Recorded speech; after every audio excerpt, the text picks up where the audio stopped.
কেন্দ্ৰীয় বাজেটক লৈ অসমতো শাসক বিৰোধী দলসমূহৰ মাজত ব্যাপক প্ৰতিক্ৰিয়া অব্যাহত আছে শাসক পক্ষই যদি বাজেটক প্ৰশংসা কৰিছে বিৰোধীয়ে অসন্তুষ্টি ব্যক্ত কৰিছে বাজেটৰ ঘোষণাক আদৰণি মুখ্যমন্ত্ৰী হিমন্ত বিশ্ব শৰ্মাৰ প্ৰধানমন্ত্ৰী বিত্তমন্ত্ৰীক কৃতজ্ঞতা মুখ্যমন্ত্ৰীৰ কেন্দ্ৰীয় বাজেটে অসমৰ বহুদিনীয়া আকাংক্ষা পূৰণ কৰিলে সেমিকণ্ডাক্টৰ নামৰূপ সাৰ কাৰখানাই সম্ভাৱনাৰ দুৱাৰ মুকলি কৰিলে এই বাজেটক এখন উত্তম বাজেট আখ্যা বিজেপি বিধায়ক মৃণাল শইকীয়াই ক'লে এনে এখন বাজেটৰ বাবে অসমৰ মানুহে ফূৰ্তি কৰিব লাগে পাৰ্টি খাব লাগে মৃতপ্ৰায় নামৰূপৰ সাৰ কাৰখানাৰ উৎপাদন বৃদ্ধিৰ ঘোষণাক ঐতিহাসিক সিদ্ধান্ত আখ্যা বিধায়কজনৰ আনহাতে নামৰূপ সাৰ কাৰখানাক চৰকাৰে পুনৰুজ্জীৱিত কৰাৰ সিদ্ধান্ত আদৰণি বিধায়ক তৰংগ গগৈ কেন্দ্ৰীয় বাজেটৰ ঘোষণাক লৈ নাহৰকটীয়া সমষ্টি বিধায়কজনৰ প্ৰতিক্ৰিয়া নামৰূপবাসীয়ে 2006 চনৰ পৰা এটা আশাত জীয়াই আছিল উদ্যোগীকৰণৰ ক্ষেত্ৰত চৰকাৰে লোৱা পদক্ষেপক শলাগ বিধায়কজনৰ বাজেটক লৈ বিধানসভাৰ উপাধ্যক্ষ ডক্টৰ নুমল মমিনৰো প্ৰতিক্ৰিয়া আজিৰ বাজেট দুখীয়া মধ্যবিত্ত শ্ৰেণীৰ বাবে পোহৰ কঢ়িয়াই অনা বাজেট অষ্টলক্ষ্মীক আগুৱাই নিব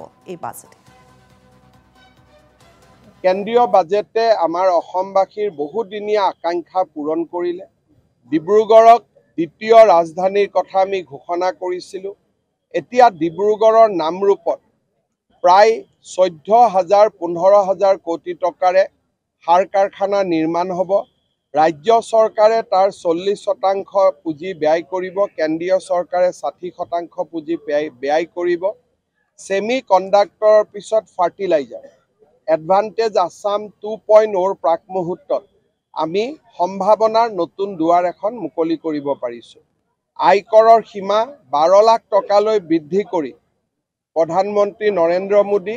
আৰু বিত্তমন্ত্ৰী নিৰ্মলা সীতাৰমণে মধ্যবিত্ত ৰাইজক লৈ এক অজস্ৰ সকাহ কঢ়িয়াই আনিলে মই প্ৰধানমন্ত্ৰী ডাঙৰীয়া আৰু বিত্তমন্ত্ৰী ডাঙৰীয়াক এই যি মধ্যবিত্ত ৰাইজক সকাহ দিলে তাৰ বাবে তেখেতসকলক মই কৃতজ্ঞতা জনাইছো বেলেগৰ কথা নকওঁ অসমৰ কাৰণে এখন বহুত ভাল বাজেট এটা ঐতিহাসিক বাজেট বুলি ক'ম কিয়নো আমাৰ যি নামৰূপ সাৰ কাৰখানা আছিল সেইটো মৃতপ্ৰায় অৱস্থাত আছিল তাৰ প্ৰডাক্টিভিটি বঢ়াব বুলি বাজেটত উল্লেখ কৰিলে দ্বিতীয়তে যি টেক্সটো ফ্ৰী কৰিলে 12,70,000 টকাৰ সি এটা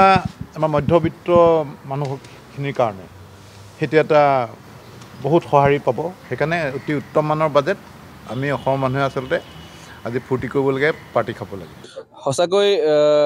নাহৰকটীয়া সমষ্টিৰ বিধায়ক হিচাপে খুব আজি আনন্দিত হৈছোঁ কাৰণ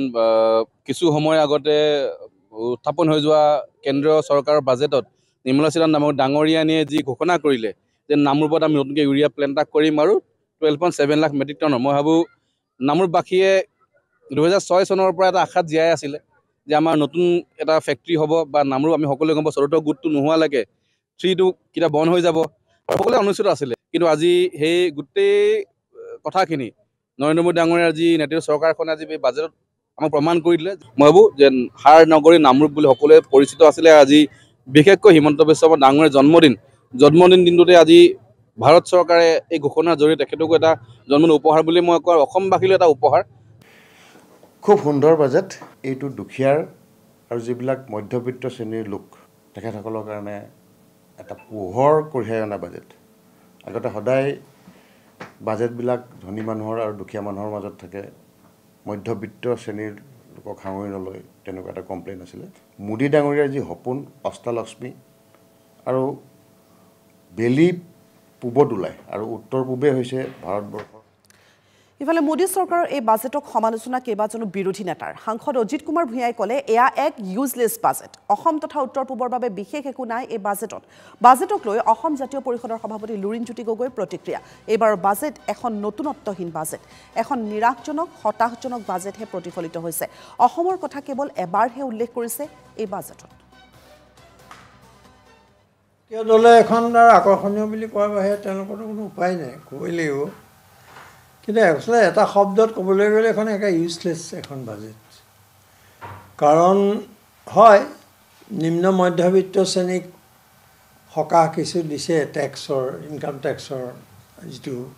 সকাহ দিছে তেওঁলোকক 12 লাখ পৰ্যন্ত তাৰ বাহিৰে বাজেটখনত কি আছে তেওঁলোকে আমাক দেখুৱাই দিয়কচোন বাৰু দেশৰ যিসকল অন্নদাতা বুলি কয় কৃষক শ্ৰেণী শ্ৰমিক শ্ৰেণী যুৱক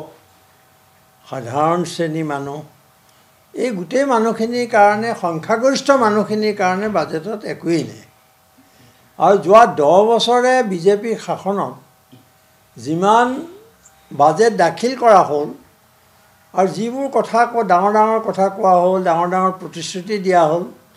সেই প্ৰতিশ্ৰুতিবিলাক ৰূপায়ণ হ'ল নেকি বাস্তৱত এইটো আমি প্ৰত্যাহ্বান জনাব পাৰোঁ একো হোৱা নাই এটা কথা স্পষ্ট ৰূপত প্ৰকাশ হৈছে যে এখন একেবাৰে নতুনত্বহীন বাজেট মানুহৰ দেশৰ যিটো জনগণৰ মৌলিক সমস্যাসমূহক যেনেধৰণে তেওঁলোকে এড্ৰেছ কৰিব লাগে যেনেকৈ তুলি ধৰিব লাগে সেই সম্পৰ্কত কোনো ধৰণৰ এটা তেওঁলোকে বাজেটখনত সেই বিষয়সমূহ তুলি ধৰিব পৰা নাই আমি ৰাইজে এখন উৎপাদনমুখী এখন বাজেটৰ সকলোৱে আশা কৰিছিল তাৰ লগে লগে মৌলিক যিবোৰ বিষয় ঋণৰ বুজাই কোঙা কৰিছে গোটেই দেশখন তাৰ লগে লগে নিবনুৱা সমস্যাৰে ভাৰাক্ৰান্ত সমাজ আজি বাজেট 2025 এটার ওপরের রিয়েকশন কারণে বই আছো আমার পার্টির ভিজন হল যে এজ ইউজুয়াল নতুন কোনো বস্তু নাই দুইটা বস্তু আছে যে মিডল ক্লাসের কারণে এটা খুশখবরি দিছে আমি ভাল পাইছো উই এপ্রিশিয়েট ইট অসম সরকারও ডিসঅ্যাপয়েন্ট করে দিছে সরকারে দিল্লি সরকারে মাত্র এটাই প্রজেক্ট দিছে গোটেই অসমৰ কাৰণে দ্বিতীয় কথা আমাৰ পাৰ্টিৰ হামেশা ডিমান্ড আছিল সদায় আমি ডিমান্ড দিছোঁ আগেও দিছোঁ ফ্লাড এণ্ড ইৰোশ্যন আমাৰ সবচে ডাঙৰ প্ৰব্লেম হয় ফ্লাড এণ্ড ইৰোশ্যনৰ কোনো বস্তু কোনো মেনশ্যনই কৰা নাই 1 रुपया 1 টকাও দিয়া নাই এইটো আমি ডিসঅ্যাপয়েন্ট হৈছোঁ দ্বিতীয় কথা হ'ল মাইনৰিটি ফাণ্ড আগত যেটো আছিল এলোকেটেড যিমান পইচা আছিল এইটোৰ ওপৰত আগে